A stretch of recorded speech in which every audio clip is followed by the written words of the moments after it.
Hey, everybody. Happy Functional Medicine Friday. Dr. Julie McLaughlin here. So what we're going to talk about today, again, is part of our series where we're looking at what do the blood tests mean. So we're going to be talking about advanced lipids. So this last week, we talked about the lipid panel, and now we're going to talk about the advanced lipid panel. So remember, we said that last week in the regular lipid panel with the cholesterol, the HDL, the LDL, and triglycerides, that's a 50-year-old panel. This is the panel that you want to do in conjunction with that basic panel, because we're going to look at more of the quality of your cholesterol, and it's going to tell us more about the potential of a heart attack or stroke, high blood pressure, or other heart-related diseases. So we're going to talk about 4 markers here. So the first one is called apolipoprotein B, or ApoB.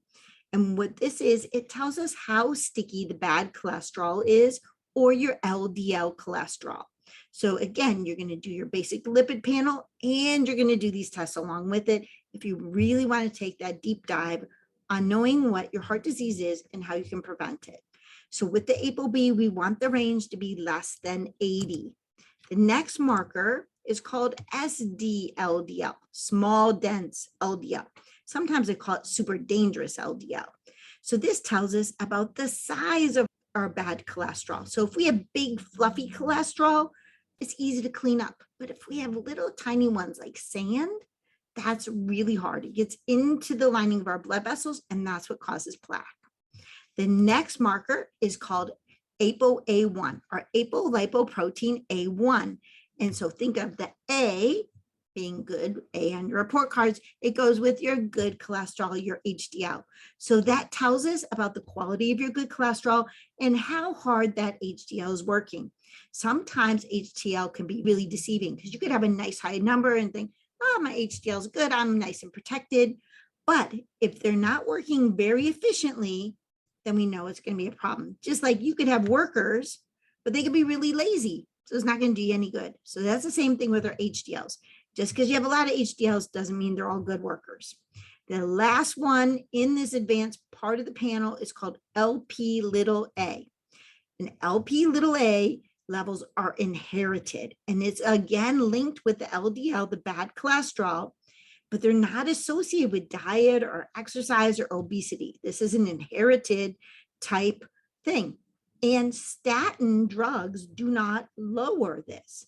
So it's a big cause of familiar hypercholesterolemia. So people in your family all have high cholesterol. You want to check this LP little a. Sometimes people can be super, super healthy, and then they have a heart attack. We see that in athletes a lot. We see that in a lot of different people. And it's because they have this LP little a and didn't know about it. So there are things that we can do, but knowing about your numbers are the number one thing you can do to try to get improvement. And while we're talking about these advanced markers, I'm going to talk a little bit about inflammation. So inflammation tells us where the underlying disease is, so we can find where that fire is to put it out. So one of the markers we look at is called a HSCRP, or highly sensitive CRP.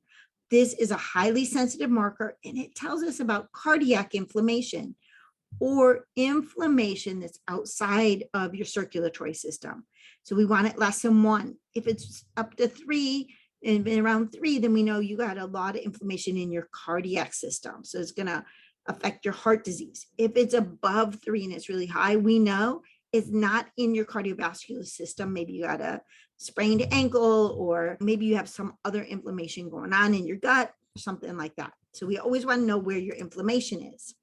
So because inflammation causes downstream diseases. So that little spark starts, and next thing you know, the inflammation goes to hypertension, diabetes, heart disease.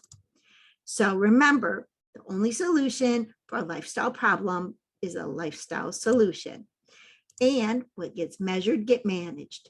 If you're curious what your numbers are, don't be curious any longer, because you can call and we'll set you up, and we'll find out and make a plan for you. So if you have any questions about these markers or anything else, just contact us here at the office and we'll be happy to help you.